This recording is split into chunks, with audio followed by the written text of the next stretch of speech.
Je suis un pur produit sixième, j'y vis, j'y travaille. J'ai 53 ans, je suis marathonien, je suis père de 4 fils. J'ai une société dans le domaine du textile, mais j'ai également une entreprise dans le domaine de l'éducation, car je dirige une prépa de médecine.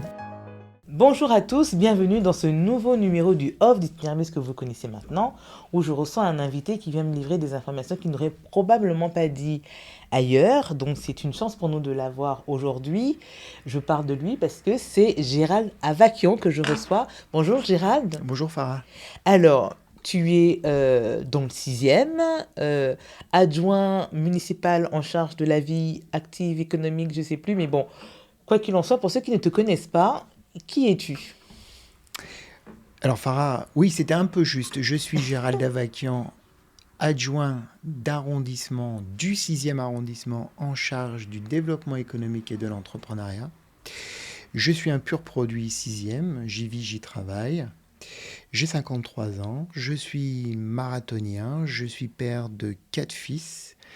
J'ai une société dans le domaine du textile, mais j'ai également une entreprise dans le domaine de l'éducation, car je dirige une prépa de médecine également. Ah, bien, bien. Donc oui, je pourrais revoir avec toi toutes mes anciennes notions de médecine que j'ai oubliées. Absolument, Bon, voilà, absolument. passons. Mais c'est pas moi qui te donnerai le cours parce que je ne suis pas un bon pédagogue, mais par contre, je suis un bon directeur, paraît-il. D'accord, très bien. Et je crois qu'on parle de l'Académie 2A. Absolument. Voilà, très bonne école pour préparer le concours de médecine.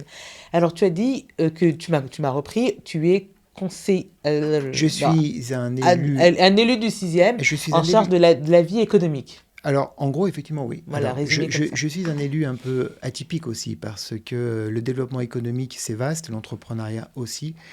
Et moi, depuis le début du mandat, qui se termine maintenant, depuis 5 ans, je fais une chose qui ne s'est jamais faite ni à la ville ni à l'arrondissement. Et quoi ? Je vais à la rencontre des entrepreneurs.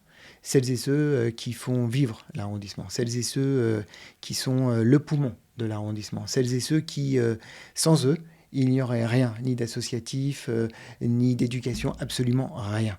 Et j'ai fait, durant toutes ces années, près de 300 rencontres. Ah oui, quand à l'heure où même. nous sommes aujourd'hui. C'est d'ailleurs dans ce cadre que j'ai été Oui, rencontré c'est Farah. vrai, c'est vrai. Et j'en suis très fier de montrer à un moment où les gens se retournent de la politique, que la politique, c'est pas un vilain mot.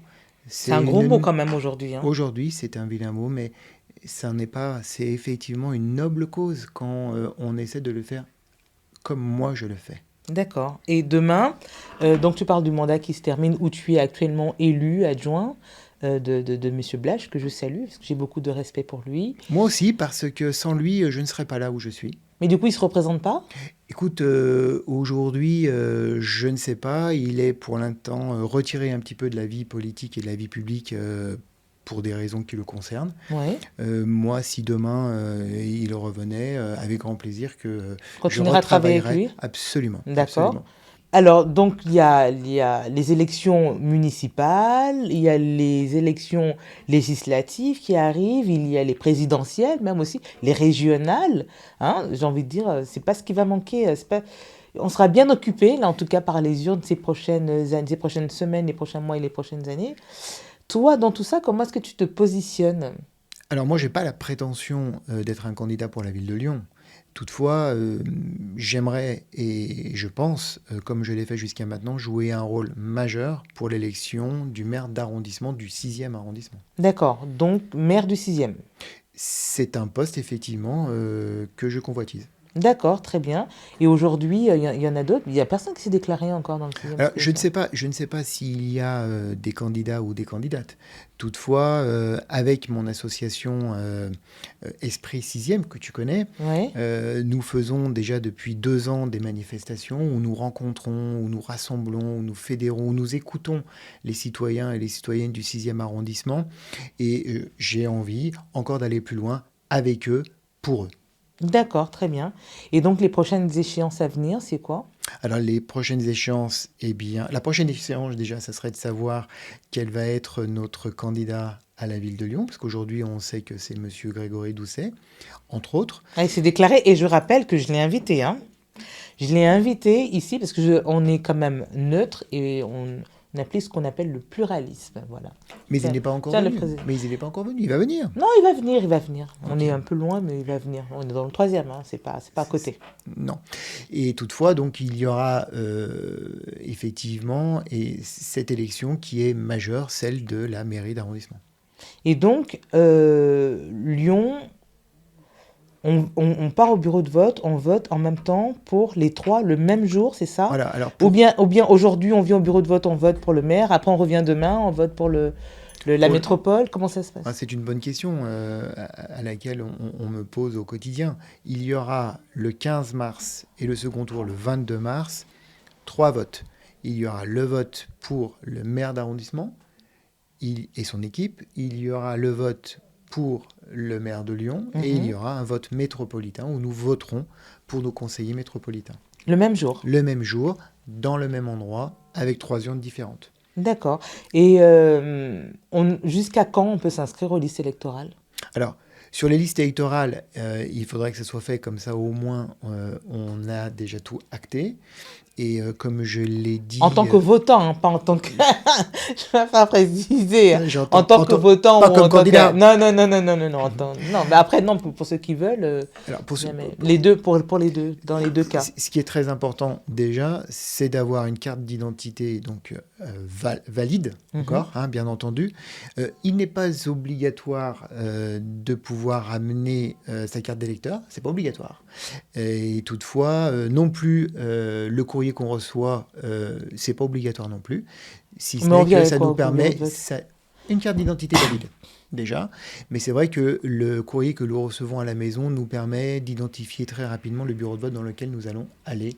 Et ça, c'est important. Non, je crois de mémoire qu'il y a une application aussi, ou un site internet qui nous permet de savoir dans quel bureau de vote on est, non? Oui, alors certainement. Alors, je ne me rappelle plus de l'adresse, effectivement, mais tu as raison. C'est un point gouv, et je pense que c'est étatique, et on a effectivement la possibilité d'avoir tout ça. Et moi, par exemple, admettons, si on a un individu qui habite dans le 6e et qui travaille, qu'il a son entreprise dans le 4e, par exemple, il peut voter dans les deux?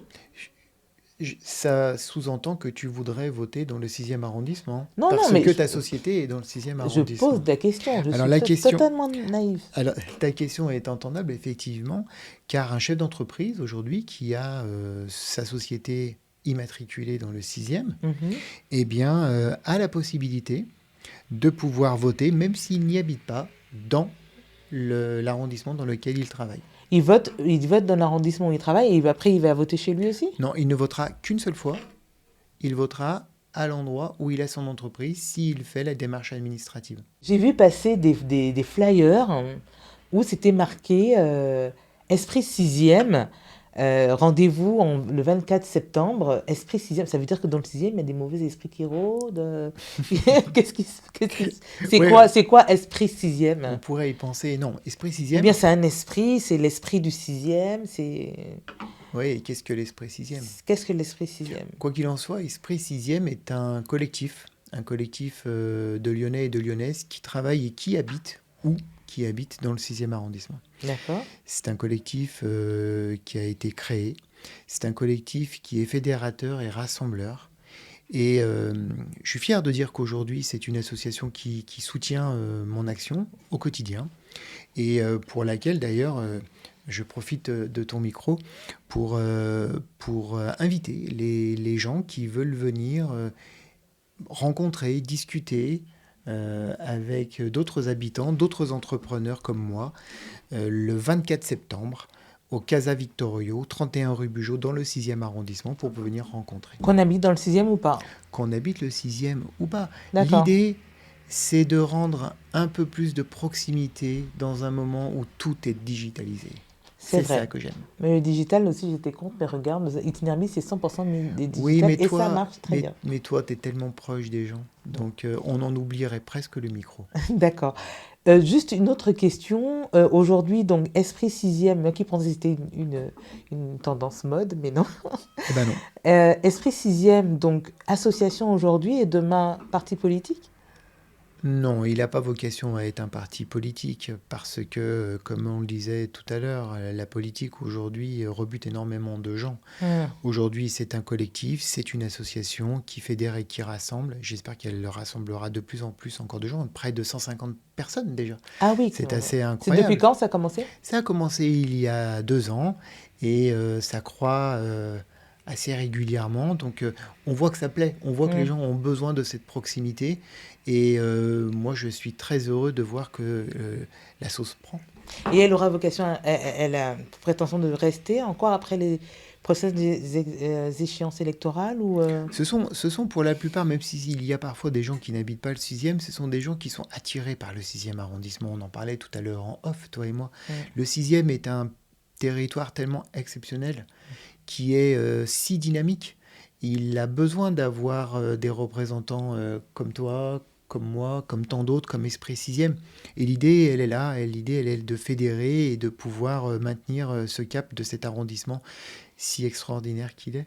Demain, si d'autres candidats se présentent, se déclarent en tout cas à l'élection du sixième, tu serais prêt à recevoir leur main tendue ou à leur tendre la main pour créer un collectif beaucoup plus large? Ce qui compte, c'est le sixième arrondissement. Je Mhm. serai prêt à écouter toutes les personnes, toutes les bonnes personnes, bien sûr pas les extrêmes, pour pouvoir discuter de notre environnement et de notre territoire. D'accord, d'accord. Mais en tout cas, merci beaucoup pour toutes ces informations. C'est vrai que je ressortirai de la plus instruite grâce à toi une fois de plus.